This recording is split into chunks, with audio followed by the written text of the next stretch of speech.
Hey, good morning, everybody. It's Ia Patsy, and you're like, what the heck is she doing up so early, and why is she dolled up? Well, I'm up so early because I actually need to go into the city today, and I have a homegoing service to attend for my pastor, pastor of the church that I belong to.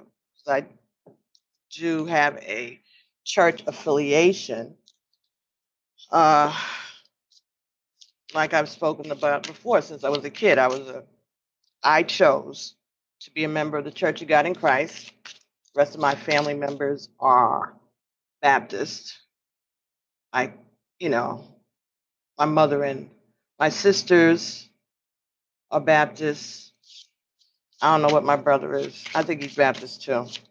But I chose to attend the Church of God in Christ ever since I was a little girl.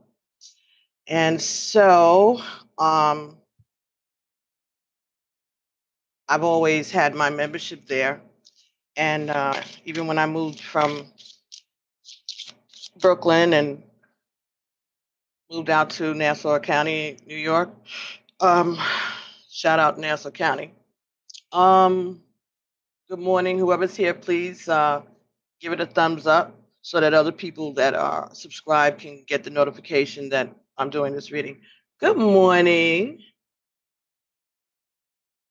Well, I haven't started anything yet. All right. Dr. Giora Singal. Okay. Orasing. What am I doing? Anyway, I'm trying to pronounce your name. But good morning. Good morning, Monique. Good morning. Yeah, so um I got a phone call earlier this week saying that the pastor of the he's a pastor emeritus, right, at this point. He had passed away. And not only have I been a member of that church, of that denomination since I was like, okay, hi Doc. Um, I've been a member of that church since I was a kid. So um, and I've grown up with his family. This particular, my pastor, this in particular, I grew up with his kids, and over the years, I've gone and done my own thing because I just got to the place where I felt that my connection with God was more important than my affiliation with any particular denomination. And so I'm more on a spiritual journey than a religious habit, or trying. Thank you so much, Monique. Thank you. So I'm like I said, I've known these people since I was a little girl, and they're really nice folks. But they're very committed to the Church of God in Christ doctrine, which if I wasn't if I wasn't led to do what I'm doing, then that would be where I would stay. And I don't know. I was always rebellious. I don't know if I would be sticking to that doctrine as much, but I understand the holiness is their mantra. And so I understand that it's very restrictive and very chauvinistic and all of those other good things that I don't like. So, but when you feel that you can't be, when you can't conform to certain things, no sense of sitting there being miserable. It's it's more important than that. If you are involved in a religious doctrine or something that doesn't speak to you in certain ways or whatever. It's just a doctrine and it's just an organization. And so I guess I wasn't under the pressure to continue, or remain there on a regular basis, like going to church every Sunday and all of that. I, I was led not to do it anymore. I wasn't going to be disrespectful, but I wasn't going to fight. I wasn't going to argue. And I came to the conclusion that we all have our paths to God. And I was going to seek my path. And that wasn't putting any shade on their path, you know. But I had seen, I had the privilege, I guess, the opportunity to see a lot of things, especially when you're close to a family that are the spiritual leaders of the church.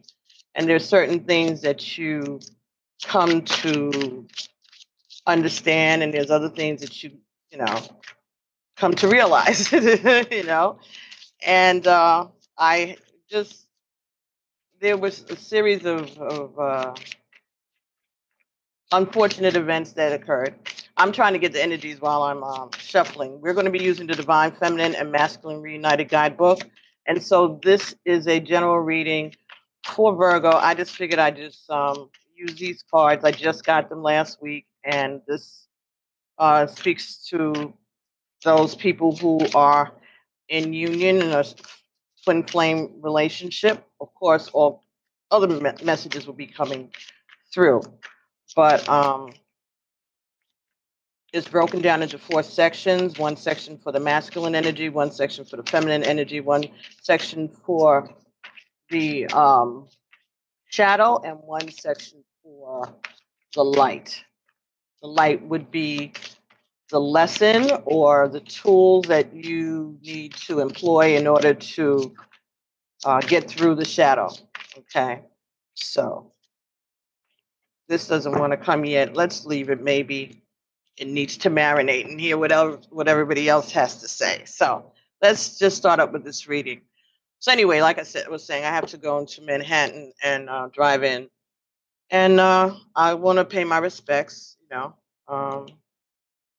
Just because I feel like that. So anyway, for the masculine energy today, we have Aries, number 6. So we know 6 is love, all right? Aries is the god of battle. So, Virgo, seems like maybe those of you who are resonating with the masculine energy, it's so early in the morning. I don't even know where the sun is in this room this early, where these cards are concerned. Okay, so the energy of Aries, that's war, that's Mars, right? Mars energy, warrior energy. So ready for some type of battle, right? Because they're saying that he is the god of battle. All right, so this is something that you are going to be dealing with for this coming month, Virgo. Let's see what that is. Number 6. Okay.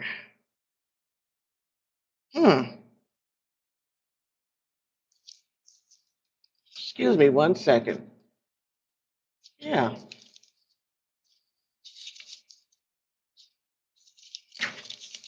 Okay, pages stuck together. Okay. And it is hot already. Hello, I'm present with you today to talk about the segment of the wounded masculine, part of the masculine that warped from his innate inner qualities surrounding action and protectiveness.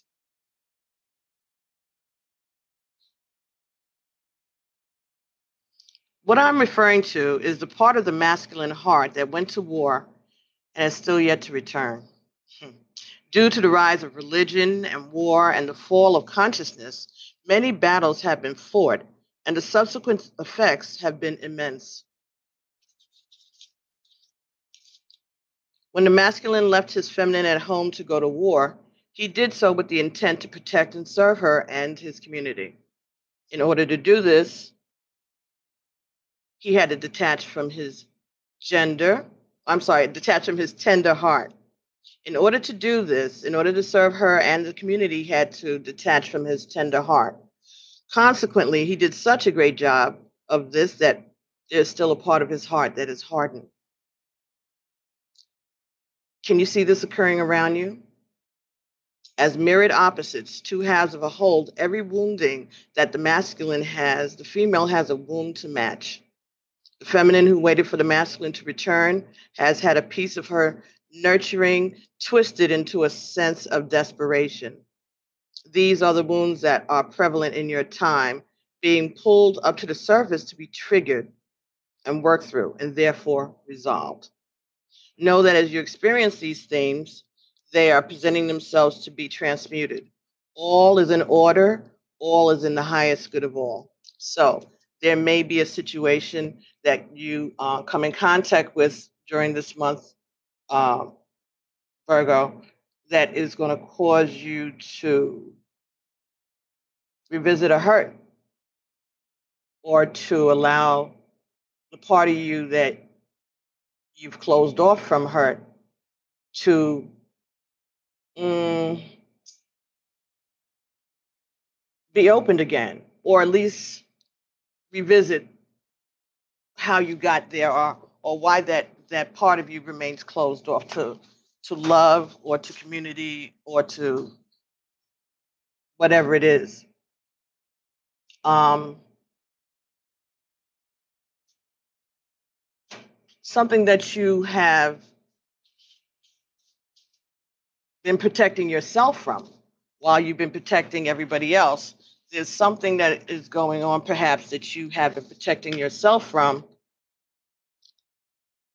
And this may be what you'll be dealing with for the time period of August. So between now and the end of August,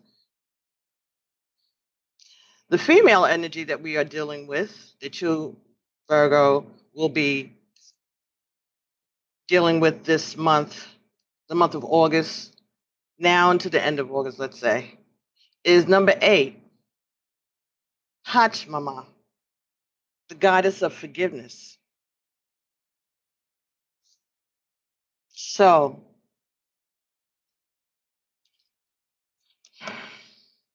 this would be speaking to the understanding that you're going to be gaining this month as you're dealing with helping the masculine unveil or unpack this hardness. Maybe the hardness is something that you didn't forgive him for in the past. Maybe it's something that you all don't speak about that happened in the past. Something that happened while you were separated, or maybe something that happened in the past if you've known each other before. Could be whatever happened in a past life. But there's some forgiveness or some challenge maybe to being forgiven this month that will come up for you, Virgo females. 4:38. Is it 4:30 in the morning where you are, Monique? Oh my Lord. Well, thank you so much for being here with me. Pachama speaks. My dear child, I'm watching over you all, and I feel your pain. Oh, Arizona. Okay. I feel the deep hurts that are now so deeply entrenched within our collective that Mother Earth herself is embedded to her core with this pain. What I have to share with you today is so fundamentally important at this time that you can consider it one of the main cornerstones to your healing. Forgiveness is the medicine humanity needs. Ashe. It is integral to know that forgiveness is not for the other person. Forgiveness is for you. Holding on to hatred, anger, and bitterness only makes you heavy. It stops you from being able to attract lightness into your life. It closes your heart. It keeps your energy blocked and stagnant. For way too long, you have been harboring hatred, pain, and resentment in your bodies, your consciousness, your cellular memory, and ancestral lines. Forgiving someone does not condone the behaviors that they've shown you, and it certainly doesn't mean that they can violate your boundaries again. It is to release the pain. It is not to say that the pain never existed. It is to release you from being trapped in that energy loop, feeling like the betrayal is still occurring in the present. This is how radical change can manifest for you, to assist in releasing the old paradigm and to building a new foundation of love, of harmony, and of joy. So, letting go of past hurts, anger, resentment, jealousies, um, things that really don't serve you, probably don't even figure in your day-to-day life anymore. This may be something that happened a long time ago. It may have something to do with the divine. It may have something to do with his family. It could have something to do with institutions, that you all may have worked at or gone to school in or something like that. But there's something that you need to forgive for your own sake, for your own growth, because holding on to that energy isn't serving you and it's not serving your relationship. It's not serving your union. All right. It may be something that you need to forgive the masculine for that he doesn't even know. And maybe that's the battle that he is fighting because he doesn't even understand what it is that is holding you. I say it doesn't understand what it is that's holding you back, but he can feel it. And so, because we mirror each other, the part of you that's not forgiving is mirroring the part of him that isn't open. So that's what the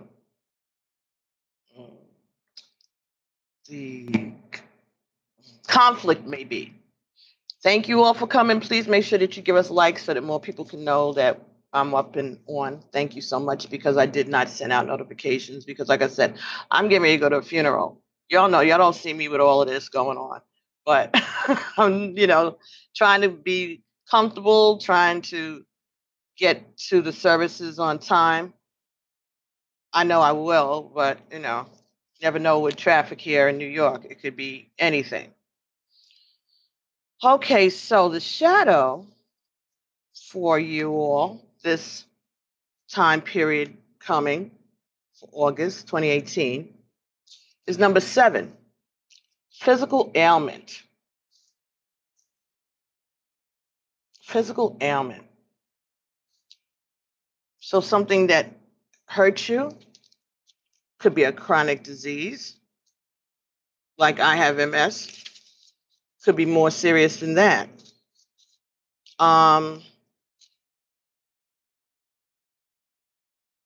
Could be that a pain or blockage may be causing you pain. That may be the cause of your pain and you're not aware of it.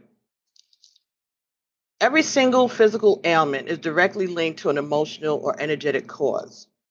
Every single one. Dis-ease causes disease. This is not to say that the physical ailment is not real and that it does not need to be addressed, because it is real and it does need to be addressed.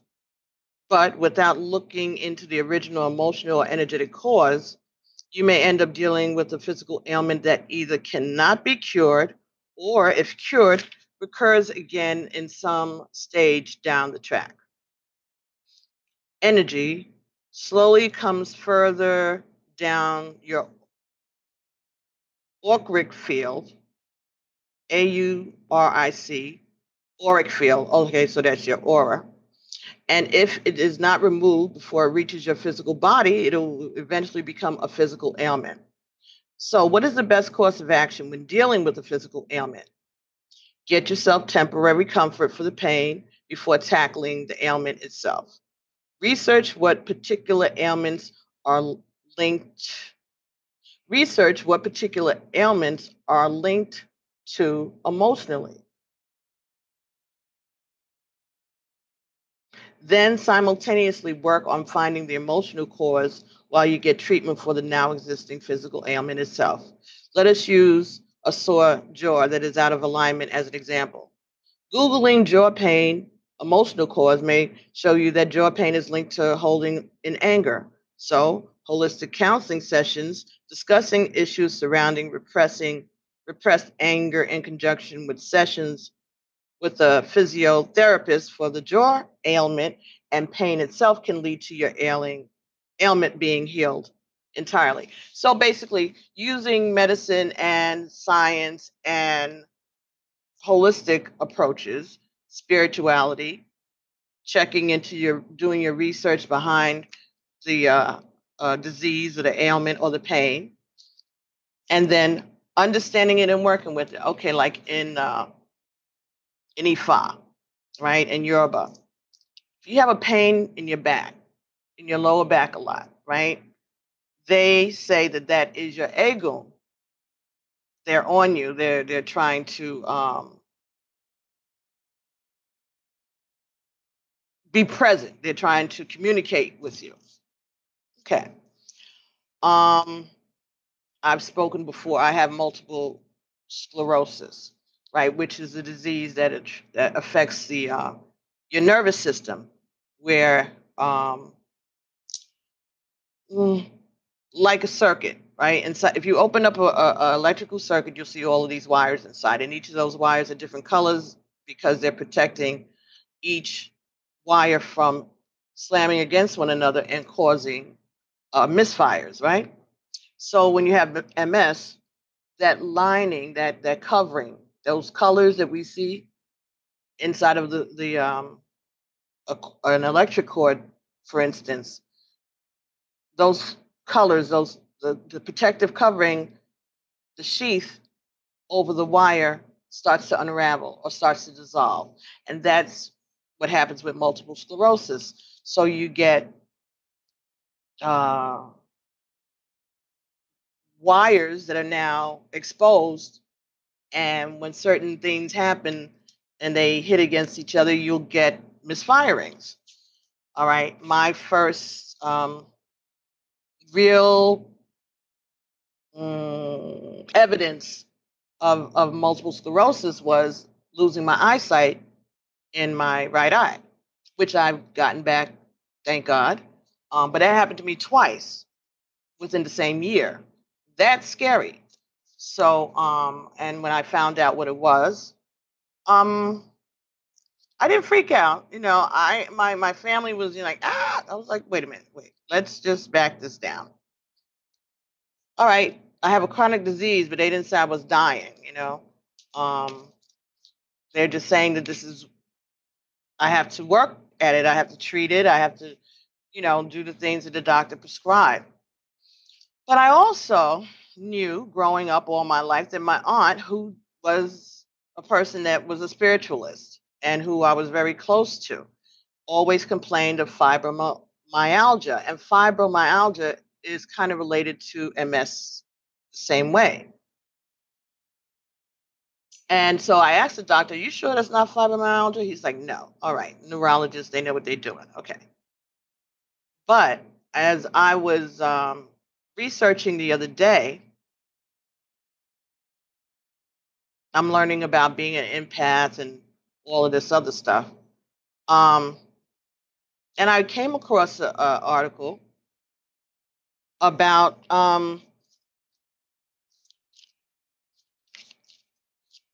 that people who are empaths, they tend to have fibromyalgia, fibroid myalgia. You know what I'm saying? I said it already correctly. It's early because of the sensitivity of them being exposed to all these different energies from all these different people, and sometimes it leaves its mark and it affects your nervous system. Okay, interesting. Kind of makes sense. So that a lot of people who are empaths find that they suffer from fibromyalgia. Now, MS is like the next step up or a different type of step. And I know that what I have experienced over the years growing up and in my life, I knew I was put into situations that today I know were for my greater good, but they were against my nature. Okay. I may have mentioned before, I was in law enforcement for a long time, and it was a good career. It helped me take care of my family, my children, helped me educate my son in a private school, and give my daughter an education in a suburban public school district, which was great. But it's not something that I wanted to do. It's not, I didn't grow up, when I was a little girl, I didn't say, oh, when I grow up, I want to be a correction officer, I want to be a police officer or a fire person. No, that was not my interest at any point in my life. But opportunity came to me,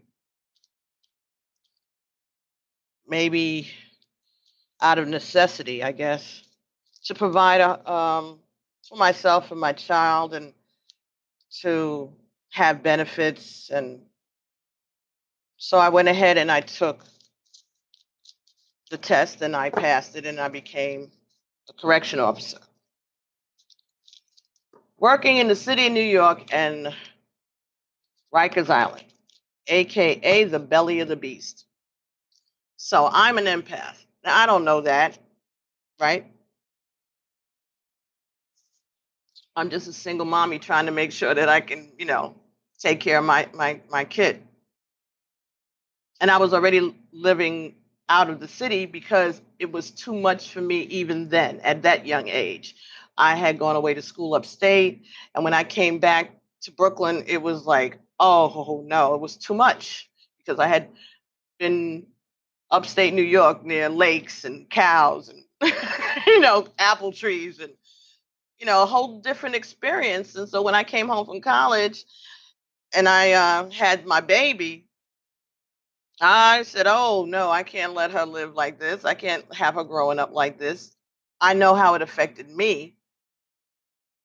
And of course, now that she's a grown person, I see that she probably could have handled it, but it wasn't the point. When you look at your baby, you want to protect your child.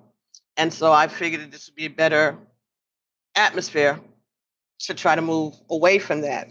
And again, that's how I, continue to keep contact with my pastor's family, because at the same time that I was moving out here, they had already moved out here. And my pastor, who was this gentleman's friend, best friend actually, my pastor, Elder Conley, he had passed away. And, but he had come to live out here, and I had come to visit with him and his family, because I used to be in the choir and do all of that good stuff, and missionary, young missionary, and all this other stuff.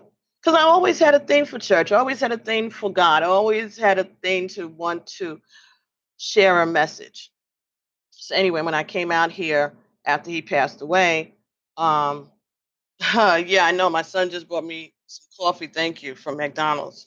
And I'm not a coffee, I'm a tea person, but I needed coffee this morning.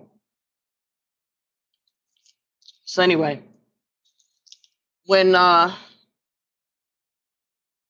came out here and continued my membership in their church out here now. But again, I knew them all growing up because we all were in the same church. And like I said, my pastor and their father, who was also a pastor, were best friends, right? The pastor that died. This is Elder Cook. Elder Cook passed away. But Elder Cook was friends with, and I don't normally do this, but we're going to do this today. This was my pastor, Elder Conley.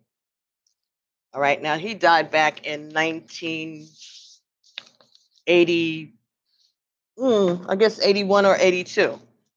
But that's how close his picture is that I could just grab it like that because he and I were very, very close, very good friends. He was like a mentor, a father figure growing up. So, I just turned my attention to his Pastor Cook because I said, well, if Elder Conley could count on him, and he could be his best friend. That'll be the church that I attend. I'll go to his church, and so that's what I did. But like I said, things happen over the years. But I was able to get this job and worked and did what I needed to do. But at the same time, I knew that that's not what my spirit wanted me to do, and that's not where my spirit wanted me to be. So, but I found a way to survive within it for over 23 years. I even moved up the ranks and became a captain, and then I retired. And I still remained on the job even after I was diagnosed with MS because I had a goal. And I wanted to make sure that I was able to provide for my family and for myself. And so that is what I did. So I'm retired now, and now I can do what I want to do, which is this to keep working on learning more about spirit and how it impacts my life and how it impacts the lives of those around me. Now, this reading tarot and all of this would not work at the Church of God in Christ. What? No. So there we part ways.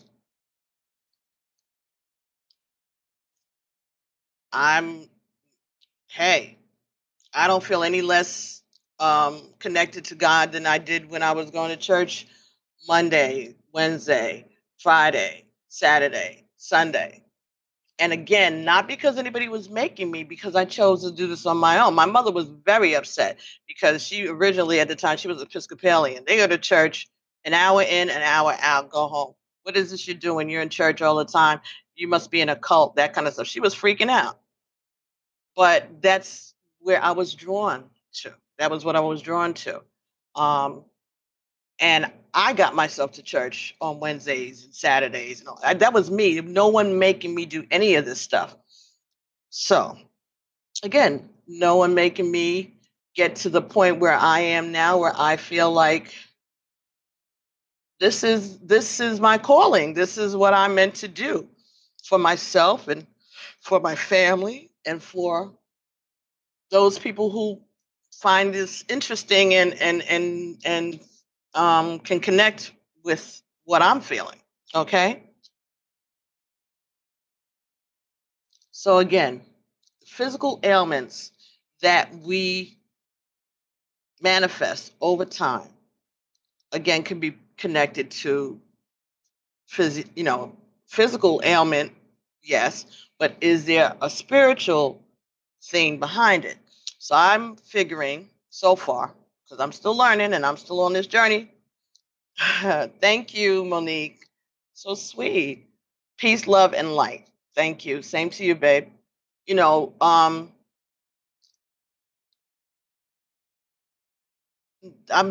seeing that there was a reason that me being in that environment that I was trying so hard to protect myself from and trying so hard to protect my child from, here I am in the midst of it. Rikers Island. 10 jails. There are 10 separate jails on Rikers Island. One jail is for women. All the rest are for men. And one facility was for adolescents. And that's where I was working. 16 to 19-year-old males. Can you imagine a 16, 17, 18, 19-year-old boys locked up, awaiting trial with nothing to do all day? Don't let nobody tell you the nonsense about, oh, they got cable and they got this and they ain't got nothing. They got time to figure out how to be better criminals. And then they mix them in with adult males in some areas. And sometimes the adult males, all they can teach them to do is to learn how to jail. And for me, it just was so against my character. I went to college to be a teacher, a liberal arts school. I was an English major. I was into literature, Shakespeare, and all this other stuff. What am I doing in the middle of C-74 with these? Each one of those facilities could house at least 1,000 people. All of those different energies and all those different scenarios, all those different situations. Not everybody that goes to jail is guilty, and some people are only there because their families can't afford to bail, or there are other people who are there because they've been remanded for $1 and no one pays the dollar. There was a time that they would let the clergy, people who are assigned to the facilities, go through and see who had bails less than $20 and the church would pay it. They stopped that too. And that means that you're keeping people in jail for, stuff that really must be minor if their bail is less than $20, right? But the government pays the city a certain amount of money for each body, and that's what they refer to them as, bodies, for each one of the inmates. So stop the church from paying the bail and let these people sit, because then the department makes money and then people make overtime. And it's just a vicious, vicious, vicious cycle of stuff that I came to understand. And I worked within because I had to, but it would grieve me. When I would leave for vacation, they give us 3 weeks off twice a year because they had to believe that in order to keep people from losing it. Because even if you're not a spiritual person, if you're just just a person that's not into that type of lifestyle or is not used to it, it's so concentrated that when I would leave for vacation, I would feel like this relief. And then 3 weeks come and it's time to go back over that bridge to go back to work. And it was like this cloud, this dread that I would feel. That went on for 23 years, you know? So it's resulted in a physical ailment that I may or may not have had. Maybe I would have always had the fibromyalgia, because maybe this is part of being an empath, and it's not. They say it's not hereditary, but okay, whatever. They don't know. Like my son says, doctors don't know. That's why they call it practice. They don't know what they're doing. They're just practicing. He told me that when he was a little boy, when I first got diagnosed with MS, and he says, doctors don't know what they're doing. They're just practicing. That's why they call it a practice. Made sense to me at the time, and it still does. They don't know, but you just have to know and be grateful. I'm grateful. I have my eyesight. I'm grateful.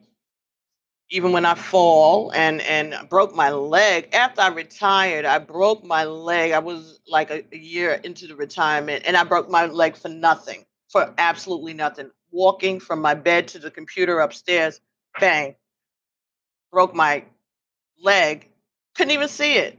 I just couldn't stand on it. And when I went to the emergency room and they took x-rays, they were like, "Oh, you fractured your ankle." I was like, "What?" No blood, no nothing, just couldn't stand on it. I ended up having to have an operation. Oh my God, my Jesus, whatever. But slowed me down quite a bit. But I thank God for all of these things, because I know all things work together for the good. But you don't know that while you're in the midst of it. You only learn those things afterwards. All right. And there was a reason why I needed to have that experience, beside being able to make money and secure a pension and benefits for myself and my family. It was so that I would know certain things and that I would be familiar with certain things that I would not have been familiar with in my life. Stories and situations, people, experiences that I was not privy to, that was not my life, as much as people would. When my parents got divorced, I was in the 70s, 60s. Wasn't that common to come from a home of divorced parents? And it wasn't easy, and it was bad. But these were things. There were things that went on in jail that I saw, and cases that came, through with people. When I was there, that's when the Central Park case was going on. I was that was like one of the first early times in my career. I was still on probation, I think. How did I go to work when I could look in those boys' faces and know that they were innocent? I knew it. And work in a situation where if you try to show any compassion or understanding to an inmate, then you become the enemy. You are inmate lover. You're the bad guy now. And now you're suspect. So you can't say anything. You can't argue a point or bring up anything. But when you see these young men, and I worked with men, I didn't work with female inmates, which, from what I understand, is a whole different experience, and kind of, in a way, more difficult than the guys. The guys, is a lot of violence, there's a lot of fighting. With the women, it's a lot of arguing, and they can be really, really vicious, not only to each other but to the staff. And there's limits on what the staff can do, of course. So I didn't have that experience, but I guess that was okay, because I grew up with mothers and sisters, my mother and my sisters and my aunts, and that. So I guess they said that was enough female energy for me.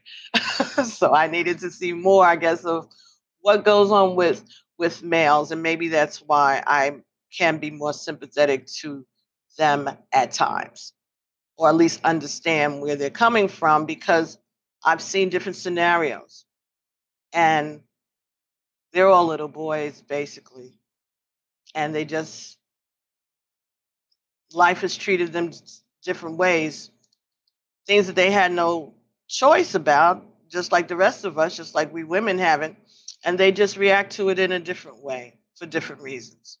So that taught me that kind of compassion, right? And the light in this scenario, getting back to your reading and off of my nonsense, unconditional love. So unconditional love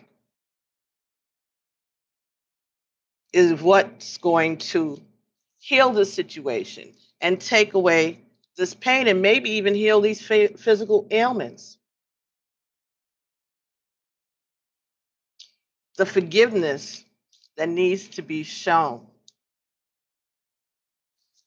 Maybe the battle that needs to become love, that needs to ease up, to put down the defenses, to forgive maybe that would be the healing. Unconditional love would be the way to get there. So, whatever you may be holding against your twin, whatever you feel you still have to defend yourself about, whatever you have your guard up about with your twin, maybe the way to heal this is to understand the power and the right that you have to give and receive unconditional love. And no one has to understand or approve of it. Again, forgiveness is not for anyone else, it is for yourself. Unconditional love is often misrepresented in the spiritual community. Contrary to what now seems to be a commonly adopted belief, unconditional love is less to do with allowing poor behavior and more about not having expectations or controlling another. This confusion causes people to allow their beloveds or other loved ones to treat them in ways that does not serve them in the name of loving without conditions. When you recognize a deep soul connection with another, it may be easy to fall into the trap of keeping them in your life regardless of how they treat you. Here's the thing about unconditional love. It's actually very simple. It is accepting someone for the exact person they are at this moment, understanding them and why they behave in certain ways. It is loving them for the soul that they are, without any changes, conditions, or controlling them. Most importantly, unconditional love starts with being a warrior for yourself and asserting your boundaries and knowing when it's best to love someone from afar. So, unconditional love for yourself. Respecting their free will, loving them without having conditions on them being with you, loving them without having the condition of them being with you, or expectations for what they need to do. Just like the couple depicted on this card, they will enforce boundaries, but also love their children no matter what path they choose to walk. If you are unsure of how to balance unconditional love and boundaries, there is a video description of these cards that are found on the website of the author. And it's on YouTube. So it's www.youtube.com/ this way. Krista Bell Jessica. All right, that's ChristaBelJessica. And she'll give you further description, a video description of unconditional love as she saw it when she authored this deck. But the unconditional love that you will be showing when you learn or when you understand the need to forgive, the need to stop the arguing, stop fighting, accept the situation for what it is, and just know that whatever is happening, remember, whatever is happening is for the greater good. When you're in this position as you are being a divine masculine or divine feminine, you have the opportunity to look at life differently and solve your problems in a different manner, okay? Because you're learning and you're also an example. So, no one may understand how you could forgive this person for what they put you through or the system for what it did to you or whatever scenario there is. Others may not understand it. But it doesn't matter if anybody understands it, because the only thing that you need to worry about is what's going on between you and the divine. How is this unconditional love being shown to others in any way detrimental. It can't be because it's about love, right? And we know that God is love. And at the end of the day, all this is about is love. Hi, Renee. Well, thank you. I'm glad you like my hair. I don't like to really come, I usually cover my head and everything, but like I said, I got things to do. And I didn't want to, I know once I get into the city and once all of this is going on, this is going to be a big funeral. Thank you, Florence. Thank you. This is going to be a big funeral. That's why we got the viewing is from 10 to 2, no, 10 to 12, and then the service starts at 12 o'clock. But the interment isn't going to be till Monday. And they're going to have the repast, which is the dinner and all of that after the service with the families. This is going to be all day. So I doubt very highly that I'm going to have any energy left to come back and do any readings today. And I already didn't do a reading yesterday. Thank you so much, Renee. Thank you so much. So Pastor Raymond Cook. So I think he was about 82, 81 or 82. And he's a father of 5. He has 4 boys and a daughter. And they're all saved, as they call it, in the church. And his mother-in-law and his wife, the Church of God in Christ is built around family. So they have always been very active in the church. There are just so many wonderful stories about him and his wife.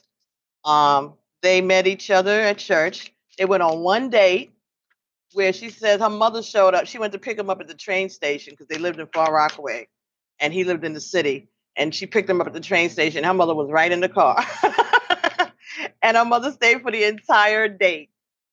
And by the time he got home, he decided that he was in love and he called her back and asked her to marry him. And a month later, they got married. And they've been married ever since then. Can you imagine? That's a wonderful thing. And they raised their children up in the spiritual path. Always Church of God in Christ, all the way through. Not that they hadn't had struggles and stuff, but this is the foundation that they provided for their children, and it's worked out beautifully. They have a son that's a doctor, architect. Their daughter is a registered nurse, and I believe that she went on to get further not certification, but further degrees. And her son, their grandson, is going to school to be a doctor too. And they've had a big family. All of them play instruments or sing. And this is a Black family, and these are not rich people. When he started that church, this is a story I have to tell. He had been working as head of security for Bloomingdale's in Manhattan for years. And he retired on the way home on the train on the Long Island Railroad. He had just moved out to Long Island. He had just bought his home. They had 4 kids, and his wife was pregnant with their son. And all of their kids were teenagers or at least young adults, but she was pregnant with this baby. On the way home on the train from his retirement party, he had a stroke.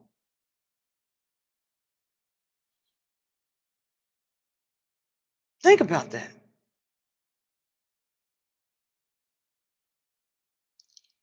But again, that was back in the 80s, and he just passed away Monday. And he still stayed in the church, and he still pastored the church and raised those children. His son, the youngest one, is the same age as my daughter.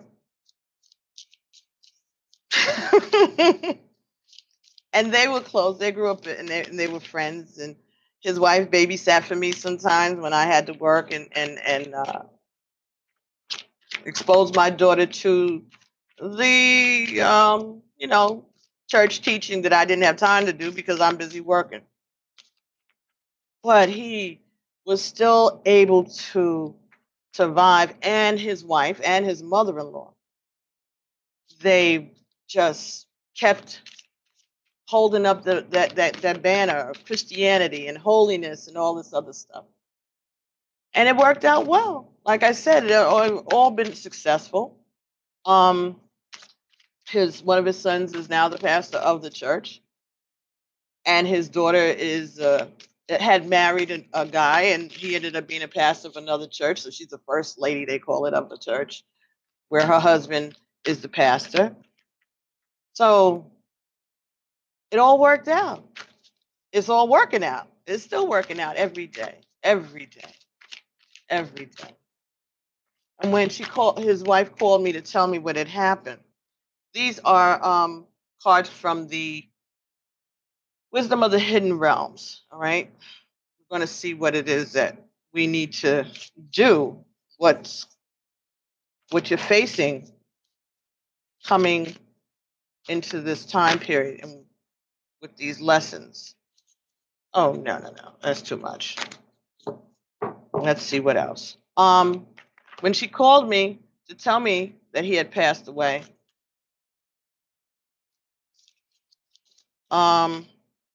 she said, "Oh, and don't forget to come by, and I made some preserves, and I have a bottle of preserves for you."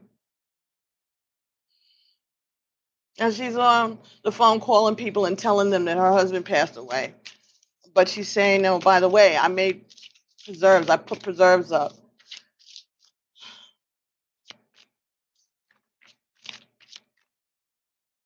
Still showing love. Still being generous. Still sharing. And they know I don't go to church. They know that I don't, pay tithes and all that other stuff. I'm stepped away for that for whatever reason. I'm sure that they don't know what it is because I've never had that conversation. But they know. They might not know about this because I know they probably wouldn't. But it doesn't matter. We all love each other. We see each other in the street. If something happens, we all love each other. We call each other. We support each other. It's a relationship. And they're there in my life for a reason, and I believe that I'm in their life for a reason too. Wow. Okay, so we're dealing with a situation where you find that your body, you're physically feeling pain. And the message is the reason for these pains is because of your failure to forgive and you keeping up this defenses, keeping up your defenses and refusing to forgive. But the healing comes from unconditional love. The messages that came from the Wisdom of the Hidden Realms is survival. The Desert Prince. This talks about survival. This talks about false promises. Number 19. 1 and 9 is 10. So this is about individuality. Might have something to do with somebody who is a Leo. Or that could be an aspect of something in your chart. So this is saying whatever it is that you need to say in order to survive in a situation.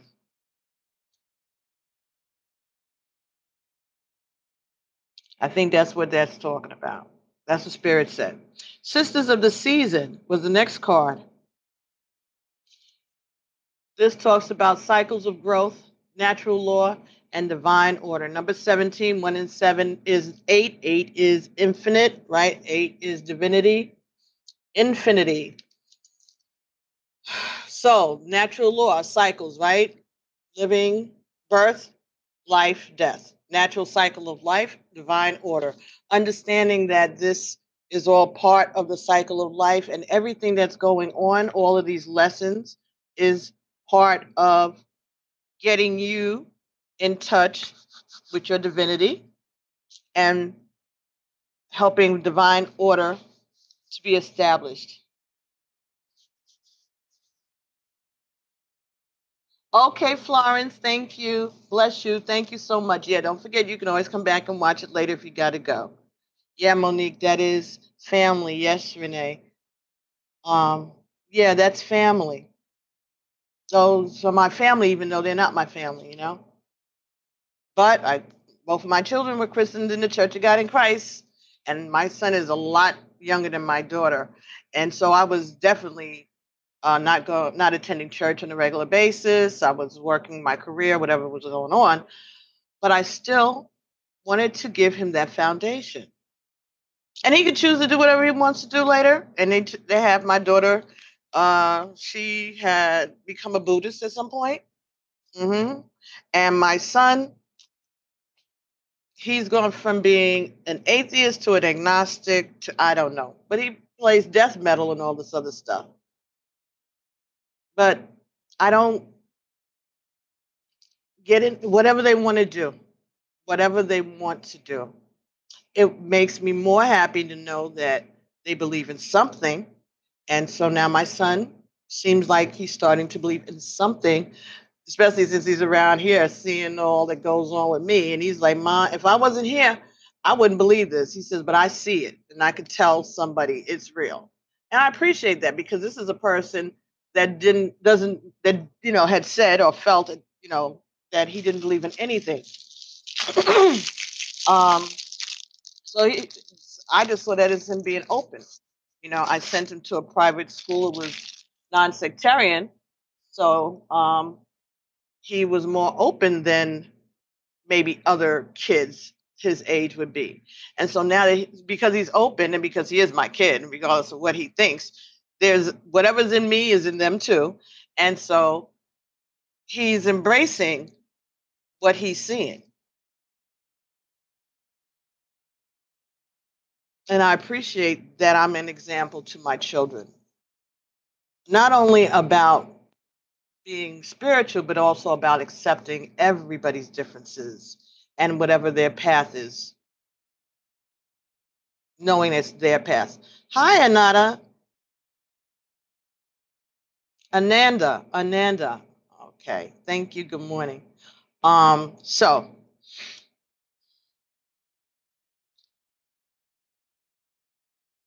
survival,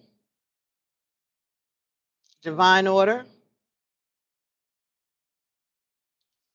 and the next card that came here, the Eagle King, the big picture, angelic help. This is number 12, so 12 is 3, right? 3 we know is Trinity, divinity, Father, Son, and Holy Spirit, if you believe in Christianity like that.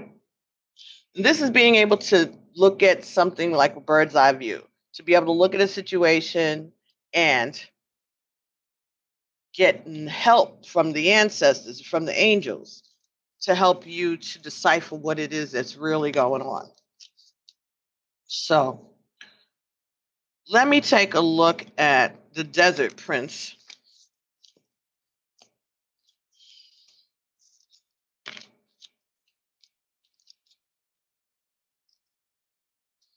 See what we can get from that. Desert Prince is number 19.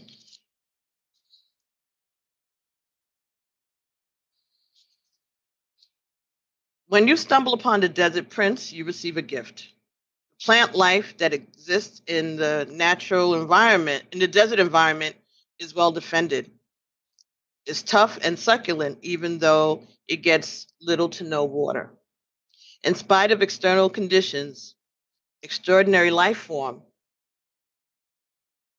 can thrive. Be tough, have courage, and dare to dream no matter what the circumstances. It may seem to be a hard time, but not only will you survive, you will thrive. Hi, Miss Catwoman. In spite of conditions, you'll succeed. Dry spells are also true tests of faith and courage. Expect nothing else than that which is in your most precious dreams and watch miracles manifest. Expect nothing less than what is in your most precious dreams and watch miracles manifest.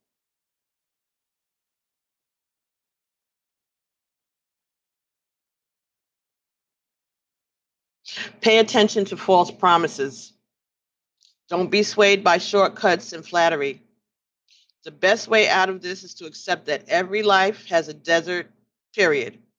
Just accept this for now and cross it one step at a time. You will be led to green pastures and fresh, clean water with the divine, appropriate timing. So, this is not to get ahead of your skis, right? Don't be so passionate about getting to the end that you allow yourself to compromise yourself and put yourself in a position that is not true to who you are. False promises, right? Taking moves and oaths and promising to be something or someone or be whatever when that's not your that's not your that's not God's plan for you. That's your plan for you. Because you think that you can get to your end goal if you skip around these steps and go here because this is there. Remember, all that glitters is not gold. All that glitters is not gold. Looking at things with the bigger picture. Keep your head up, exactly, Ananda. They have been multiplying without even trying to, manifesting. Yes. Hi, Miss Catwoman, if I didn't say hello to you. Please make sure you like the video here that gives notification that I'm up because I certainly didn't give notification that I was up, and I apologize for that. But you guys, I appreciate everybody that comes and is so patient with me and forgives me as I learn how to maneuver YouTube and now Vimeo. All right. So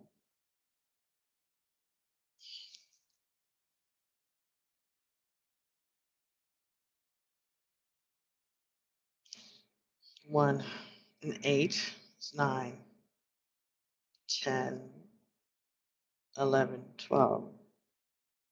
1 and 2 is 3. Oh, okay. Well, we're on a twin flame journey, so that makes sense. Okay. Desert Prince, the Sisters of the Seasons. All right, here we go. Sisters of the Seasons. This could be talking about dealing with other women too, if you're female, or even if you're a male, a lot of female energy around you. That has its own challenges, I would imagine. When the sisters of the season meet you on your path, they remind you that everything has a natural rhythm that obeys a higher law. Just as the seasons magically pass, be reminded that the nature of birth, growth, harvest, and decay cannot be altered. So if you keep your path on your path with determination and discernment, allowing for the natural course of events to unfold, success is assured. Divine appropriate timing is guiding your desires into perfect manifest form. This is a very good period to start new things. As you moved out of winter into the beginning of spring, continue with patience and be aware of the rhythms of your opportunity. There will be periods when things slow down and begin anew, move into fruition, and then slow down again in a never ending natural flow. Be mindful of which sister greets you, for she points directly at the next.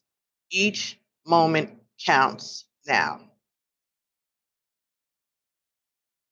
They're also sending you a warning that you may be trying to jump the gun and go from winter to summer without paying heed to spring. Okay, so I talk about trying to get to the end goal without doing the middle work, right? Moving too quickly, looking for shortcuts, and artificially trying to prolong a hopeful result that will not yield you what you desire. There are no shortcuts. It's time to rethink your plans. All four sisters are nature's cherished daughters, and they're all important. So be careful of the difficulties they force you to endure when they try to trick you, when you try to trick them away from each other.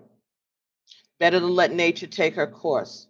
Her daughters will be very happy, and so will you if you let them express themselves in order. Okay, and we know that old commercial, it's not nice to fool with Mother Nature.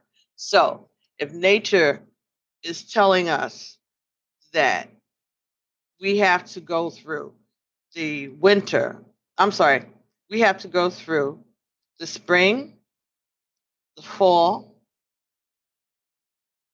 the winter, and the summer, right?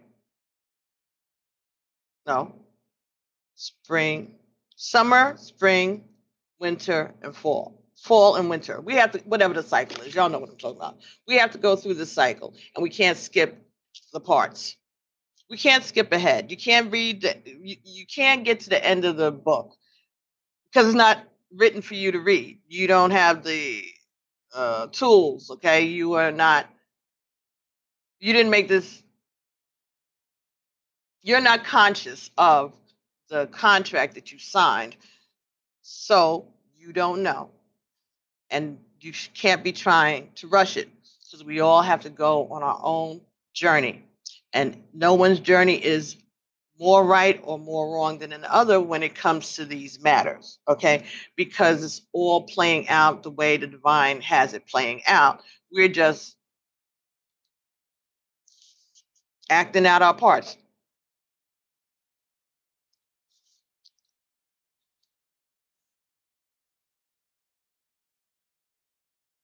Yes. And when you feel your intuition is growing and it becomes more powerful, it's liberating, but it's scary too. Because now you got to figure out what are you discerning and which are the voices that is discernment, you know, which is your intuition and which is your ego. I was told that if I get a message and it makes sense to me intellectually, then that is my intuition. If it's logical, in whatever way my logic works, if I can find a way to justify it with what I know to be true, logically, scientifically, if I can find a way that that is resolved, then that is my intuition. So taking me out of it and looking at it objectively, you know. So sometimes,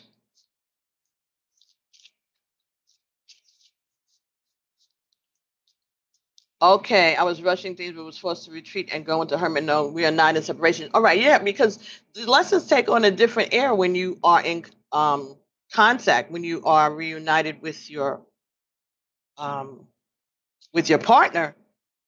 It's a different, when you weren't living with them or you weren't seeing them all the time, you could just take a step back and you know, process things on your own. But now you're not just processing things on your own, you're processing things as a couple. Okay? When you are in separation, but you're in contact, that's, you still have a freedom. As much as you may resent being away from them, you still have a freedom to work on your own stuff when you realize that the only thing that you can control is your own stuff and that they have to control their own. But when you're together, there's a chance for you to be supportive as you both go through these lessons, but that doesn't mean it's going to be any easier. It's just that we're learning to support one another. We're learning not to run away, okay, but to be open, to be forgiving, and to display unconditional love. Okay? When you are stuck, right? What do I always say? Ask your ancestors. That's where the answer lies. You tapping into the divine because they want you to have a personal relationship with them. They want you to understand it. You don't have to go through anything. You don't have to go through cards. You don't have to go through church. You don't have to go through the pastor, the priest, the bishop. You don't have to do any of that. You have the power yourself. You have the power within yourself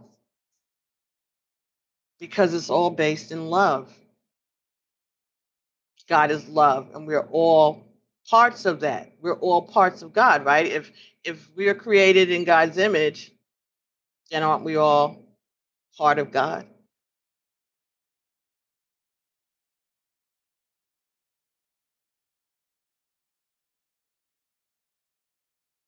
You just have to go inside and be still and listen and ask for divine order to be established in your life. Ask for divine order to be established in your relationship. And if you need to be released from this, if you do it with love, with unconditional love, then you won't have to repeat this karmic cycle again. That's the whole point. This doesn't mean that you have to grow old and be together the rest of your life, or maybe it does. But what it's saying is that you need to be prepared to know that if this thing, if this relationship doesn't serve your higher good at some point, and you have to walk away from it, it's not going to be in anger. It's not going to be in resentment. It's going to be in acceptance. And that's the secret.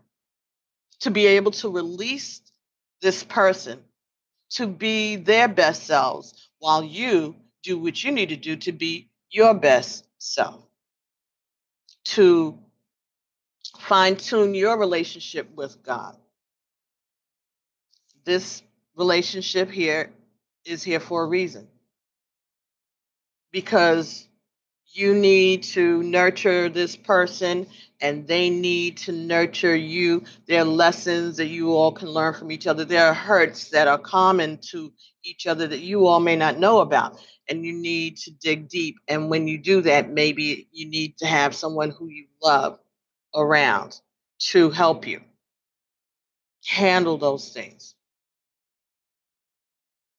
You may trigger each other, catalyst in some places and some about some things that no one else could get to you because your divine partner is a divine partner and they have a way, they have a power that you may not understand. It's the same way that you have a power over them that they don't understand, but they can trigger you and get you to a certain place because you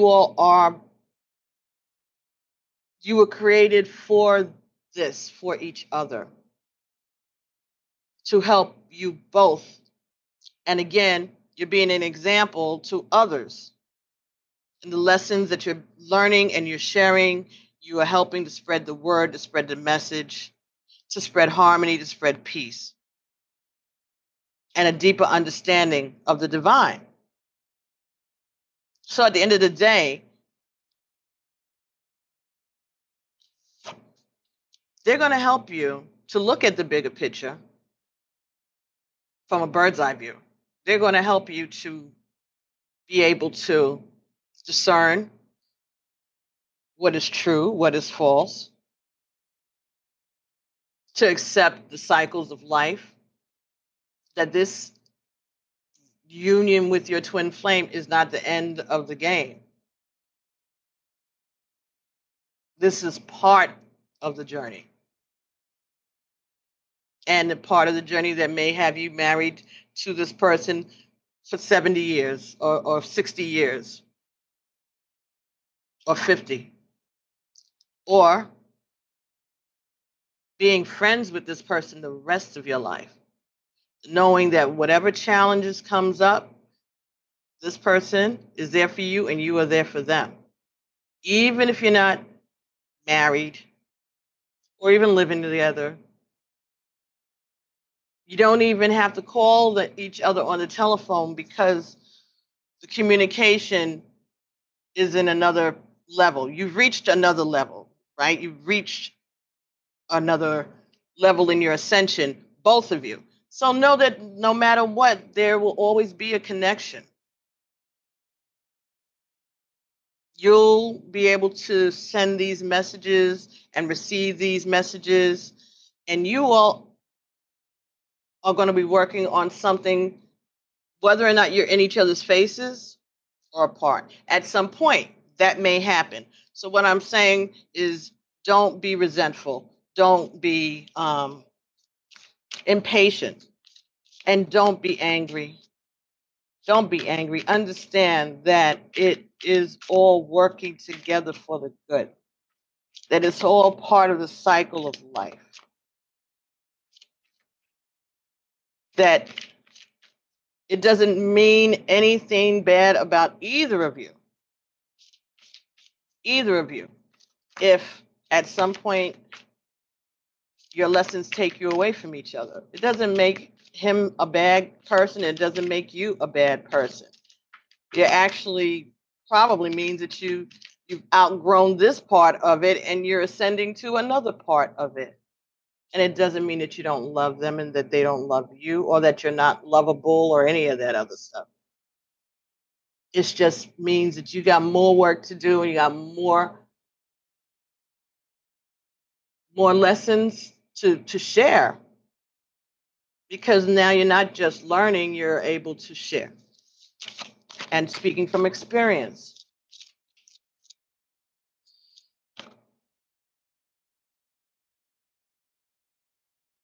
Okay, this came out, the Dragon's Duel.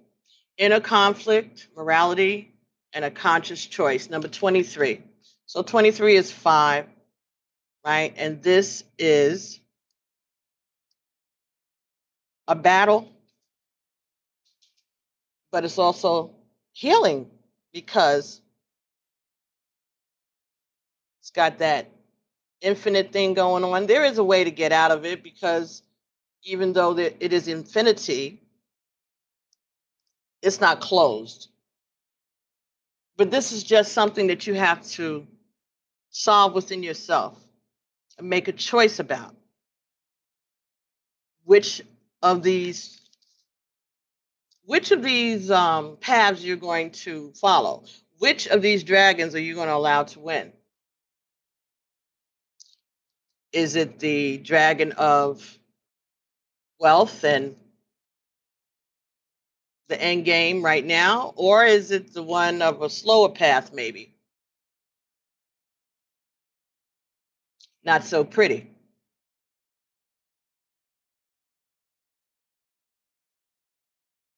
Whichever one you entertain, whichever one you entertain more is the one that you are going to manifest, because you already know how powerful you are and how powerful your thoughts are. You manifest stuff that you didn't even mean to manifest. You conjure up stuff by accident sometimes.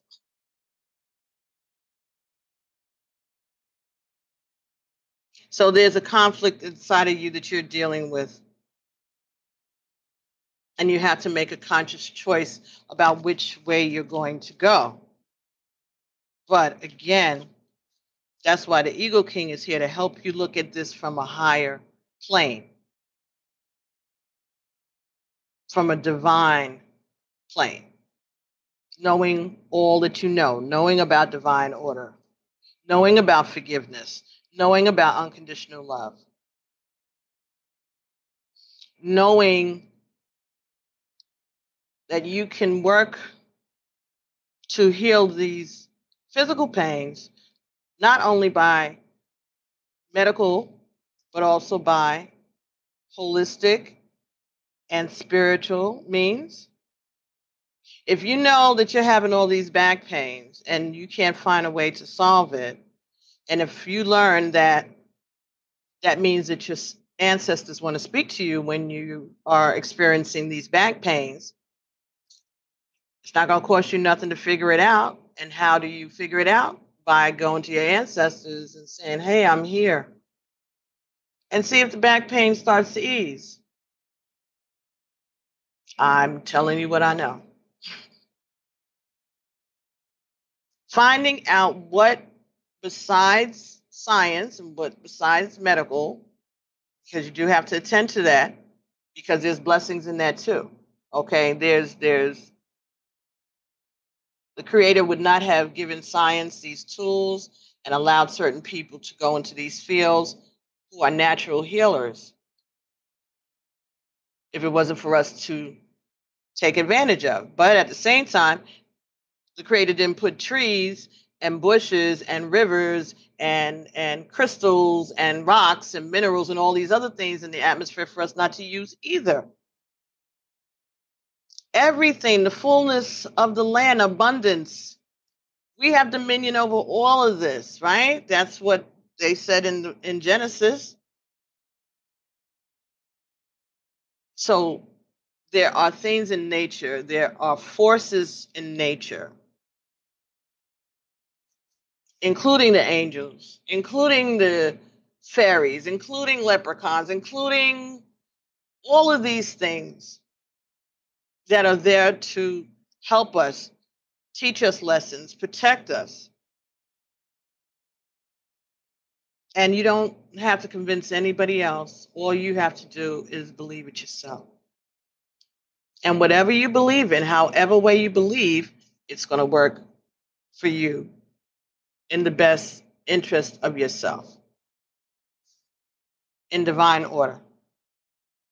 And you may have to deal with all these different modalities in order to get you back to where you started in the first place, but then you'll have a better understanding of why you believe what you believe. It's not because this is the way I was raised and my mother was this and my father was this, and so therefore I'm that. You know, like they pass down their religion like they pass down the last name. Why? Okay, I'm a Smith. But why? How did I get to be a Smith? So this is like doing your spiritual genealogy. Why am I doing this? Why am I involved in this? What do I need to do to hold on to these lessons or to ascend here? Okay, so just like that was good. Thank you, Spirit. Ashe. Spiritual genealogy. Why do you believe what you believe? Do you believe what you believe just because it's out of tradition? Or do you really believe it? That's the question that only you can answer, because you could be fronting for a whole bunch of folks. You could have everybody convinced that you believe what they believe and don't believe it at all. You could be doing that on purpose, or you could be doing that subconsciously. But when you're by yourself and when you're alone, do you ask questions or do you just accept it? This is the way. That's okay. But there's nothing wrong with asking questions. There's nothing wrong with asking questions. That's how we learn. And there are no stupid questions.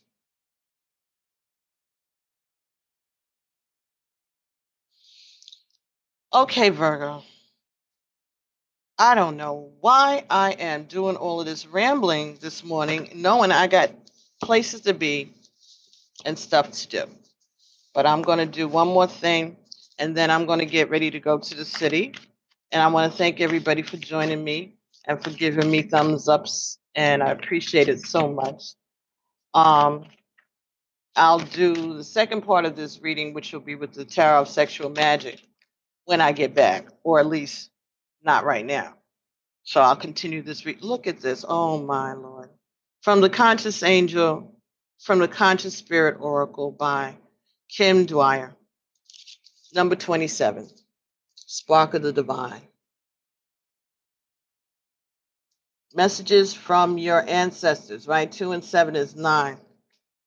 Recognize the divine spark within me and recognize that I am a part of all creation.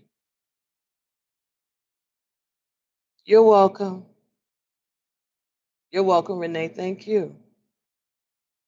You are a part of all creation, and you have a right to establish a relationship with the divine that feels right for you. You are no less divine than anyone else. You are no less godly than anyone else, whatever your denomination is. As long as your journey is a journey that is taking you closer to God, closer to the Creator, closer to understanding, closer to forgiveness and unconditional love, how could you be wrong? How could it be wrong? And if it is wrong, who's telling you it's wrong? Man, woman?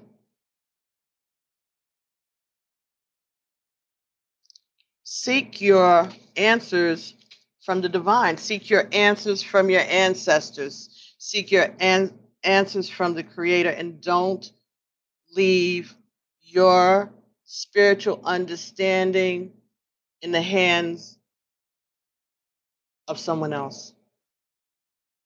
They can, give you a point of view. They can speak to your soul, the words that they say. If you go to church and the pastor gives a great sermon, that's wonderful. That's wonderful. That's good. And if it speaks to your soul, it was meant for you to hear it. Just like if you turn on YouTube and I'm talking and you come into the room, if there's a message for you to hear, it was meant for you to hear. That's why you heard it. But that doesn't make me the boss of your spirituality, just like it doesn't make the pastor the boss of your spirituality. The same way I'm giving you what I'm getting intuitively, what Spirit is telling me is the same, hopefully, way that they're getting their messages from Spirit also. They just have a bigger platform. Or not even bigger, a more intimate platform, because now you're dealing with someone on a more, you can reach out and touch them if you go into church and that kind of stuff. You belong to a church. And of course, you respect that, right? Respect the God in them. You don't have to listen to everything they say, or you can listen to everything they say if it speaks to you like that. Maybe the lessons that they're giving you is what your soul needs, because maybe you were swinging from the chandeliers in your last life. I don't know. But you get what you need, I believe. You get what you need when you need it. Because all things are done in divine order. But recognize who you are and how special and how important you are. That the divine put you here for a reason, and they're counting on you to help get the vibration up so that the earth can be saved, so that humanity can ascend, and so that we can reach our true potential and understanding of Spirit and an understanding of the Creator. That's why we pray.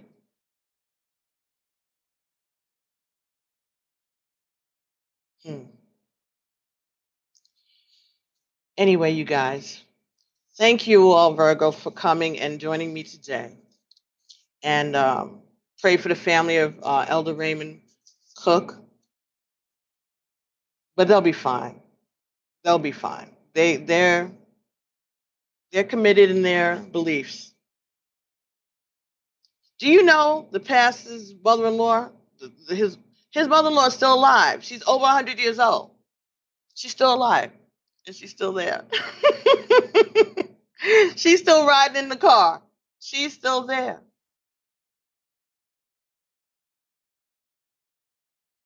And she's lived her life following this doctrine. And it has worked for her, worked out well for her. So there's no disrespect to the church. or the doctrine at all. Recognizing that that is what is needed for you, for your soul, for her soul, and perhaps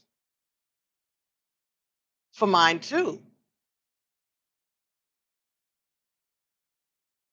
But obviously, I'm processing it differently right now.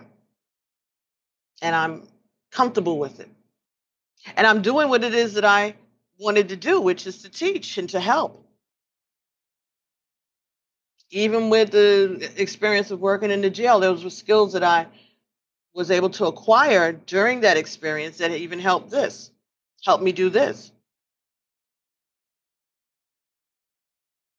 And there's a toughness that I guess I needed to acquire in order to be able to discern and to stand up for myself and to know my truth and be able to stand up in my truth and not to be afraid of anybody, to be respectful of authority, but at the same time, you're not my boss. I don't even use that word boss. I hate that. I was a supervisor. I did not like when my officers called me boss. I would stop them. So I'm not trying to be your boss, and I don't want nobody trying to boss me. That could be that masculine energy in me that I recognize and I accept, and that Aries. But again, it's a 6, so it's with love. But it's love for myself. Love for the divine and love for myself and respect for myself. And then maybe making sure that the respect is reciprocal. If I can be patient with you, I expect or hope that you be patient with me. But if I see that that's not what's going to happen, then I'm not going to be mad. I'm going to forgive you of your trespasses as I forgive those who trespass against, as I forgive those who trespass against me, right? That's what we want God to do. Forgive us our trespasses as we forgive those who trespass against us. So we need to forgive those who trespass against us too.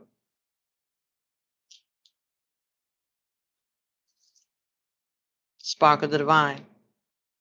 So I'll be seeing you guys later on the other side, and I will be coming back and doing a reading for somebody tomorrow, hopefully. Okay, so enjoy your Saturday and pray for me. And I love you guys. Thank you so very much. All right. And thank you for the compliments on my hairdo. I don't know. I like wearing my hair covered, but maybe I'll do this more. I'll let you all see me without my hair wrapped more often. We'll see. Anyway, talk to you all soon. Love you. And bye. Ashe, namaste.